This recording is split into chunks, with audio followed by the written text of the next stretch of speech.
Hello and welcome to the latest episode of The Invisible Men. Nique, great to see you. Great to see you, Ian. We've got another young lion on the show. I Yeah, couldn't be more excited. we have an amazing guest, Gianno Caldwell, who's a television host, political analyst on Fox News, a consultant, author, speaker. He's just written a very powerful and personal book called The Day That My Brother Was Murdered, June 24th, 2022. We're going to get into this. Gianno, thank you very much for joining us. Thank you for having me, and thank you for your contributions to that book. Oh, no, absolutely. Well, before we get into the book, before we get into the Gianno Caldwell, who's doing such incredible work and using this tragedy to help the lives of hopefully millions of young people across the country, just tell us a little bit about yourself.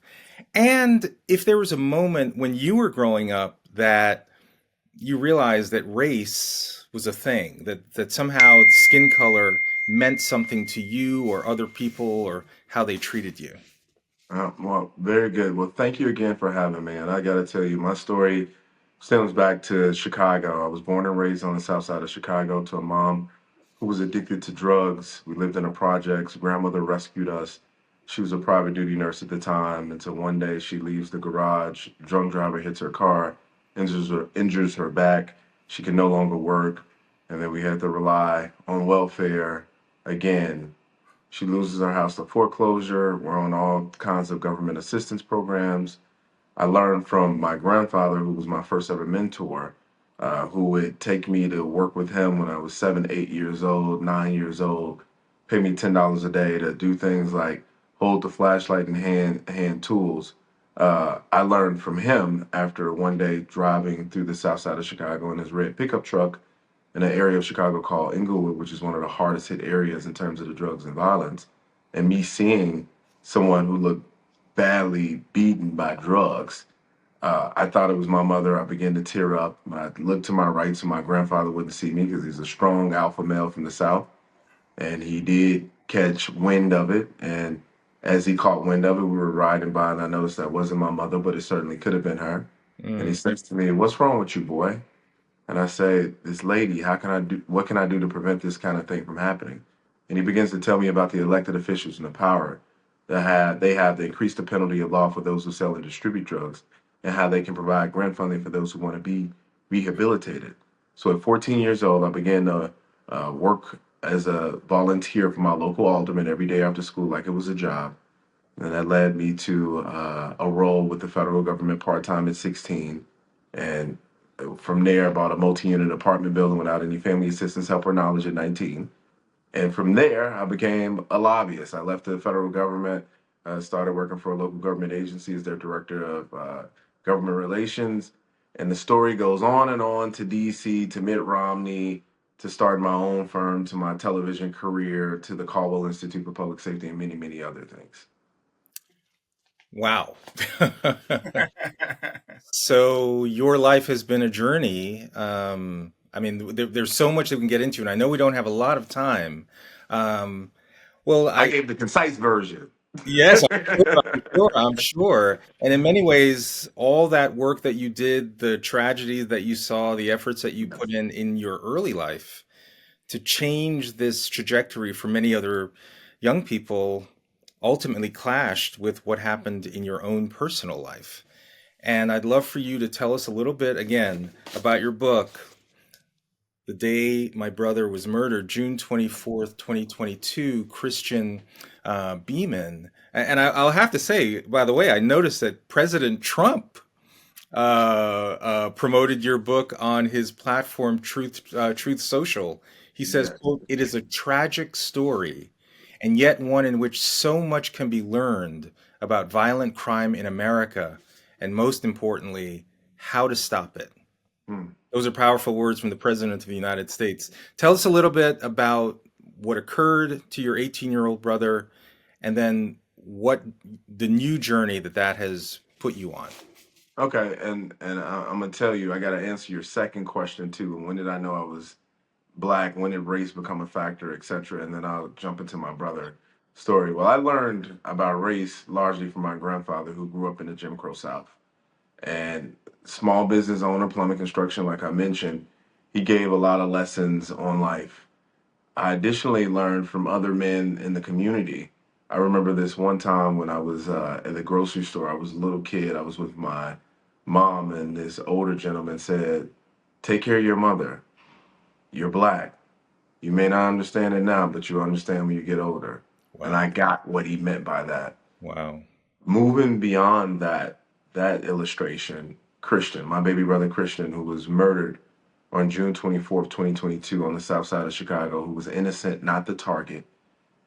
He was a kid that loved life. He begged me to take him to UCLA for a college tour at 16, which we did go. He was preparing for his future beyond Chicago, and I was excited about his future. He loved playing basketball, sports. He was pretty good at it. He played with the older kids because he was that good. He loved to joke around like many of my family do, and he didn't deserve what happened to him. The day my brother was murdered, My Journey Through America's Violent Crime Crisis, the book, stems from that very day. It was 150 people murdered across the country. I talk about people like James from Philadelphia, who was an Army veteran, who could not sleep at night oftentimes because he had PTSD. So he would go to this park near his house almost every night. And on June 24th, he went to this park at 2 a.m., like he normally would. And there was a group of kids there, some 10, 11, teenage. And he said to them, "What are you all doing in this park? You need to go home." And they then took a traffic cone and beat him to death. Oh God. Or people like Catherine, who was a wife, a mother, grandmother from Texas, 64-year-old chemical engineer. She was going home on the highway one day when June 24th, when gunfire took place. A drug deal had went bad. The guy who was selling the drugs was trying to rip off the guy who was buying the drugs, and vice versa. They were trying to rip each other off. When they discovered it, they jumped in their cars and they began shooting on the highway. And Catherine became a casualty of that night. Or baby Cecilia, who was in the car with her parents and her brother, who was 3 years old. She was 5 months old, 4 days from her 6 month birthday. They heard fireworks. They thought they heard fireworks. And the brother in the car, he says his sister's bleeding. Mm. She was shot. These are the set of circumstances in which many Americans are dealing with across the country. People who have these very tragic stories, and we already know how bad it is. So I wanted to get into some of the solutions. So I talked solutions with you, Ian. Yep. And I think you gave me some really strong nuggets that people need to dig into. I talked to people like John Walsh from America's Most Wanted, Dr. Drew Pinsky about mental health and the contributions to the violence in America, people like Sean Hannity, my pastor, Dr. Bill Winston, and many, many others about what's going on in our country and how to stop it. That is what the book, the day my brother was murdered, My Journey Through America's Violent Crime Crisis is all about. Yeah, remarkable, remarkable. Just a couple of points. There's so much here.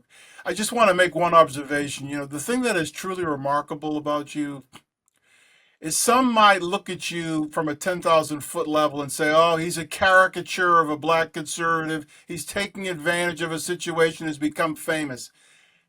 But yet your depth, your commitment to solutions, your practical focus on this issue, it's really exceptional. One question, is your grandpa still alive? He's very much still alive. So he has seen the Oh, seeds that he planted in you. What kind of conversations do you all have about the journey you're on? Well, first, I want to respond to the 10,000 foot view comment, which someone, when this initially happened with my brother, someone said, "Oh, you're trying to be famous." Well, I've been on Fox News for 7 years. I've already been famous. So that's not new for me. And that's part of the reason why I got all of this exposure.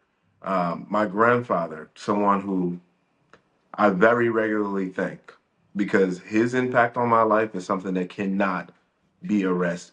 My first ever mentor in life, someone who I look up to today, and someone who I cannot thank enough for planting those seeds.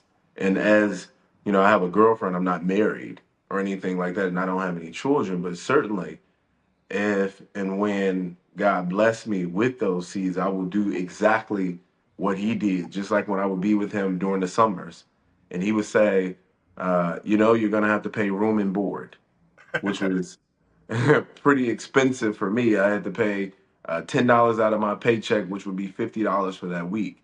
And I would say, Granddad, you have all this money. Why are you taking money from me? And he said, you may not understand now that I'm teaching you personal responsibility, but you'll understand when you get older.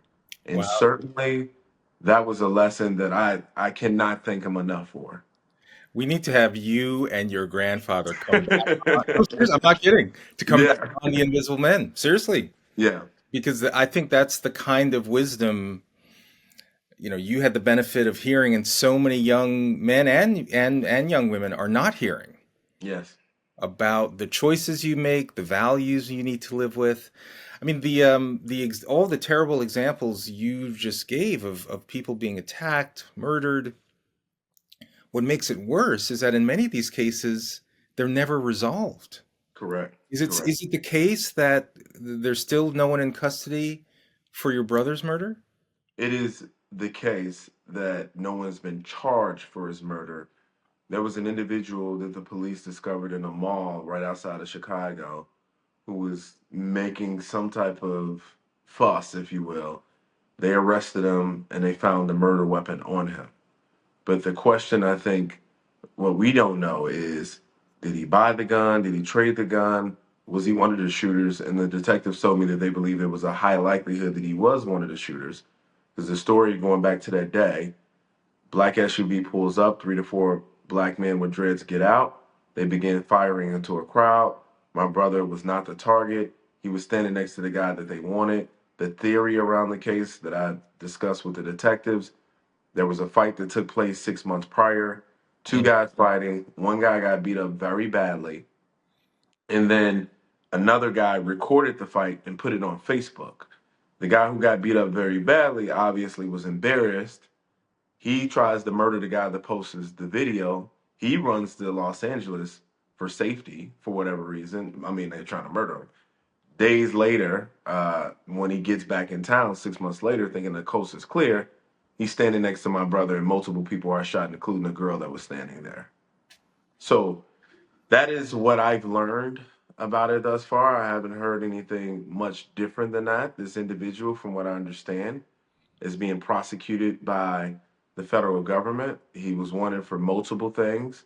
I've had multiple conversations with the FBI about this. He's likely going to get life, but they cannot charge him with a homicide, I and understand. that's the real issue. So, if anything, the Chicago police can't really prosecute him or attempt to get a case on him until the federal case is done. Understood. Gianno, have you looked into this no snitch culture? Where did this come from? When did it kind of start? Is there a birth movement around this issue? I mean, I think about the amount of violence that's triggered from this no snitch culture. It's so painful. Yeah, it quite so. And I grew up in Chicago where the no snitch rule was absolutely in place. The distinction is during that time, the violence was against people who were actually in the life. If an innocent person got shot, kid, grandmother, whatever the case it is, the neighborhood would find out who did it.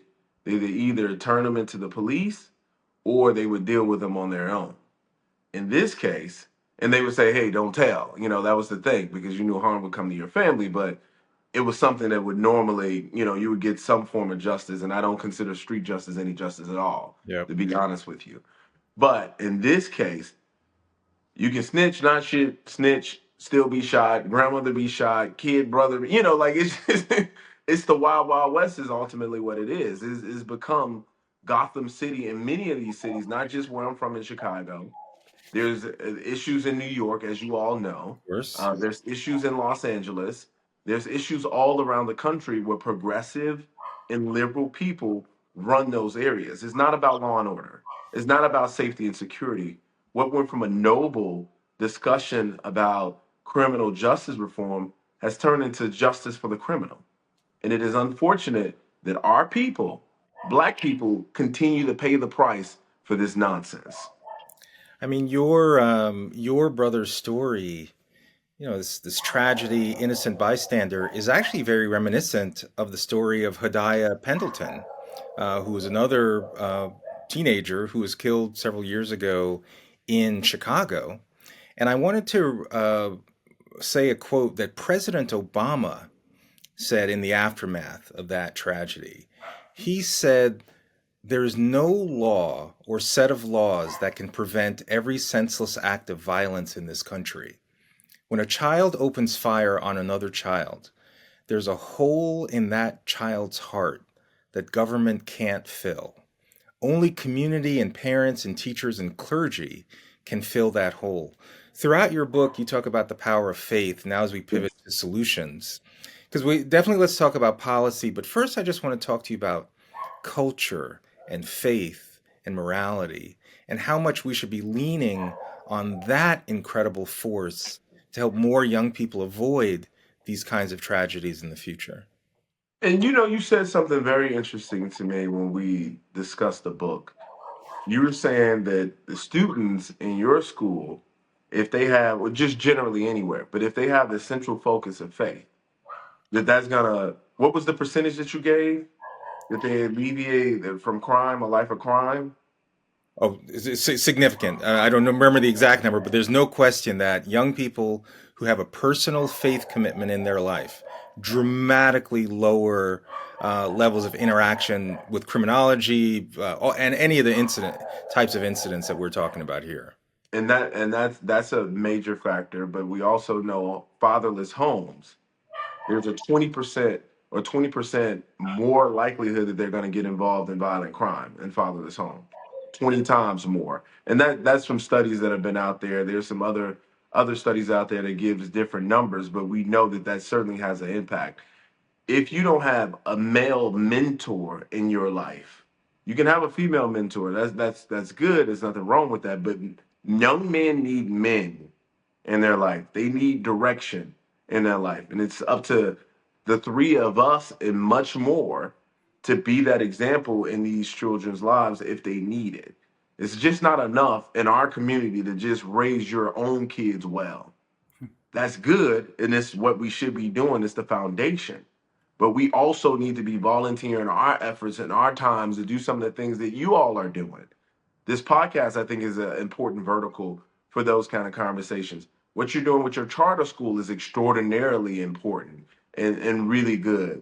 So it's a touch point that changes the lives of children. I tell you, I'm going to speak this month, at the end of the month, at a Georgia school district, which is ran currently by my eighth grade teacher. Hmm. He called me up the other day and he said, "Hey, I'm in this new role. I've been thinking about you. I know you got a new book out, etc. And I would like for you to come and speak to all of our staff." And I think it's going to be 400, almost 500 people in the room, and then it's going to be streamed to about 15,000 district staff. A Brilliant. 30-minute speech that I'm going to give, and he wants me to touch on the power and impact of educators. And Yes. I think that is extraordinarily important. But to him, particularly in my life, I'll never forget it. We had an election for student body president. I ran, and so many other kids ran too. And I'll never forget because I went up and I said, "You know what? I'm coming up here and I'm gonna tell you not what everyone else has said. I'm gonna say, vote for the person that you think is going to do the best job, who has your best interest in heart, who understands the issues." And that's me. Like, absolutely. That's me. And I'll never forget what he said before the voting even took place. He said, "You know what? I'm going to take my weighted vote and I'm just going to make Gianno the school. I'm going to make him the president, the student body president."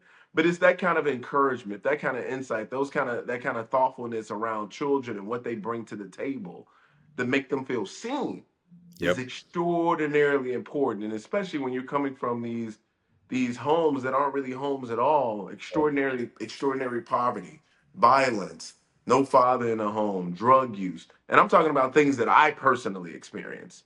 To be seen by my grandfather on the weekends when I would see him, to be seen by my teacher, Dr. Horton as he's known now, to be seen by many of these other individuals who made it a point to tell me something positive about myself, to tell me that I can do it despite what the circumstances said, was invaluable. I am not a statistic, but Yep. there's many others that are not statistics as well. They just don't know it yet. Gianna, you referenced these progressive, I think, mayors in our major cities, and I look at Chicago, and I remember Mayor Lightfoot, and I said, well, it can't get any worse than that, and it did. And now I look at New York, and I know you've had some commentary on that gentleman that won the Yes. Democratic primary. Socialist. So yeah, democratic socialist. What's going on? I mean, I literally didn't think it could get worse than Lightfoot, and it absolutely did. Yeah. When are we going to get fed up with this? Yeah, Brandon Johnson, the lowest polled mayor in Chicago history, it did get worse. They have policies in place in Chicago called the no chase policy, which was pushed by Lori Lightfoot, continued by Brandon, which police, in order to pursue a suspect on foot or in car, they have to call their supervisor and get permission. By that time, the suspect has already escaped. He's gone. What's the rationale for that? It was around Laquan McDonald. Oh my gosh. I mean, That another that that tragedy, was that was the rationale for it. another tragedy, but a stupid. Response to it. Exactly. A very stupid response. It's asinine. That's what it is. It's asinine. So we have him. Then we got this Democratic socialist who says, "I want to defund New York City's police department. I want to eliminate jails."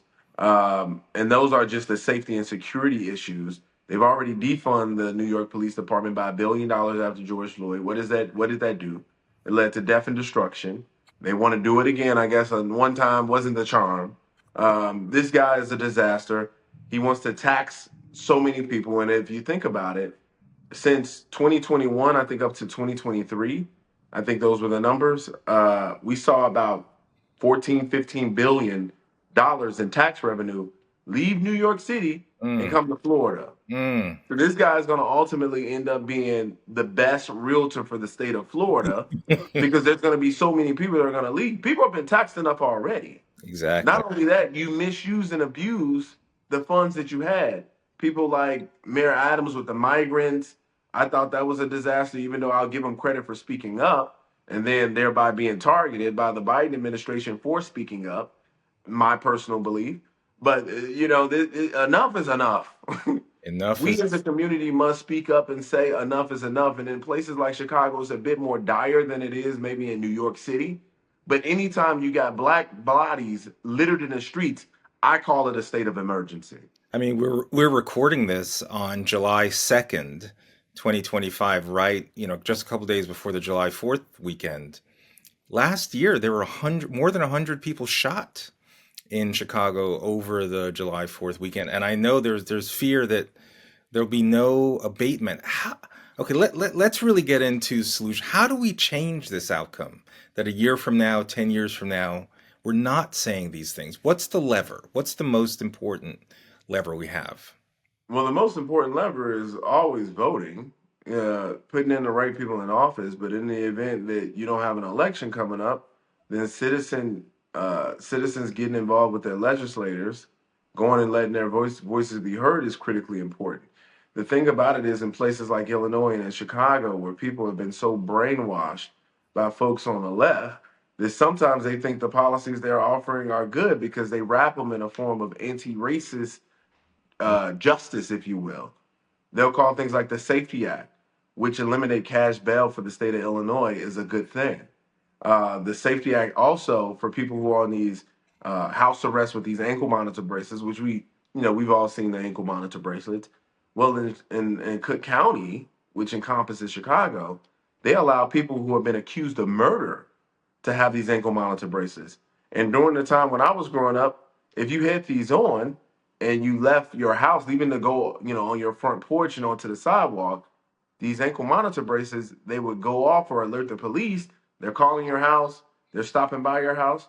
Well, with the Safety Act, Police are not allowed, get this word, allowed to go to this person's house who has his ankle monitor bracelet, who's out of range for 72 hours. Wow. So just imagine you're accused of murder. Let's say you did it. Now you got a 3 day availability to go out and murder the witness to your crime. How foolish is that? But that's the Incredibly. state of affairs in places like Illinois. Incredible. Well, in the spirit of time, because I know time is tight and you are a busy man, I want to move to our speed round. I'm going to offer up a couple of names of individuals, ask you to pick one, and tell our audience why. We'll start with Malcolm or Martin. Man, that's a good question. And I got to tell you, I think there's, I have to pick two. One, Martin, I appreciate his nonviolent approach. I appreciate his brotherly, we bringing it all together, all races. We're fighting for civil rights. It's the humane and right thing to do. I appreciate all of that. Malcolm X, though, he was a much different, he had a much different approach. Maybe I didn't agree with the approach completely, but he was an educator. He often talked about the damage that white liberals were doing to our community Yes. under the guise of, oh, this is going to be helpful. No, it isn't. And he was one of the very few that was willing to speak out against them. And that might be part of the reason why his life ended so tragically. Excellent. And we'll do just one more, which is a tricky one. Joe Rogan or Tucker Carlson? Man, that is a that that is a tough one. Wow. I know Tucker Carlson personally. I have his cell number. Known him for years. Uh, Joe Rogan, I think, offers something very different. He can bring in people like Tucker Carlson to talk about the real intellectual issues, but he can also talk about things that has absolutely nothing to do with politics, absolutely nothing to do with business. It's just about life. It could be about feeling good. He covers a range of issues, so I'm gonna have to say Joe Rogan. Very good. I'm going to end it there, Ian, just in the spirit of time. Yeah, well, Gianna, we do, we end the show asking our guests to give advice to a 16-year-old black kid, uh, who lives in forgotten USA. His name is Daryl. Not 16 year, not much younger, than your actual brother. And I just want to read you a quote from Pastor Price, who you quote in your book, who talks about the impact of the decline of religious faith. And he says Americans aren't just leaving houses of worship, they're leaving deity altogether. Hmm. They don't just leave the church, they leave God. And then I become my own God so I can make up my own truth. I found that a really powerful quote. And as you think about advice that you would give to a Daryl, to a young man who may not be seeing the kind of mentors that you're talking about, what advice would you give to that 16-year-old who's trying to make their way into the world? Never give up. Don't listen to the naysayers, and nothing and no one can stop you but yourself. Is that what you heard from your grandfather? That's what my pastor, Dr. Bill Winston, says all the time. Nothing and no one can stop you but you. And it is absolutely correct. More often than not, I think when we go to these schools and we're young, a lot of the teachers that I dealt with during that era, they would give you excuses as to why you cannot be successful. They will remind you of the set of circumstances that you come from in a form of empathy, but it actually was a Mm. dereliction of their duty. Yep. You're supposed to build students up as a teacher, Yep. even though it was a nice thing to do. And maybe they were a white liberal and they're like, man, I'm sorry that you're going through this. It's so terrible. But they would give kids the excuse to act out. They would give kids the excuse not to be educated. They'll give kids the excuse not to be their very, very best. Yep. And that is not what we need. We need people to say, you know what? It doesn't matter how bad it is. It doesn't matter if you were born across the tracks or on the tracks. There's nothing and no one that can stop you but yourself. Gianno, that's amazing. And let me just ask one then final question, because some people will hear that and say, Oh, that sounds like he's saying just pull yourself up by your own bootstraps. That's not what you're saying, is it? No, I mean, some people don't have boots, but with God, He'll give you some. Mm. Gianno Caldwell, uh, thank you for everything you've done in your life, but using this tragedy to change and improve outcomes for young people across the country of all races. Thank you for everything that you do. Well, thank you for having me, and I encourage people to go to caldwellinstitute.org. I encourage people to go to caldwellinstitute.org and support our efforts with the Caldwell Institute for Public Safety, which is what I set up after my brother was murdered, to tackle some of these political issues and certainly advocate for stronger laws forming around public safety. And please follow me on Instagram, Twitter, and Facebook, TikTok at Gianno Caldwell, Gianno Caldwell,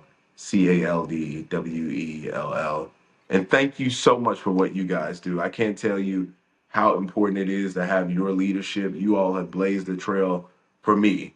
And you certainly are pillars in our community, people that we look up to and say, wow, these guys went to Harvard and look what they're looking to do in their community to give back. So thank you so much for that. All right. Well, with that, thank our listeners for another episode of The Invisible Men. Gianno, I look forward to seeing you again with your grandfather Yes. uh, on a special episode.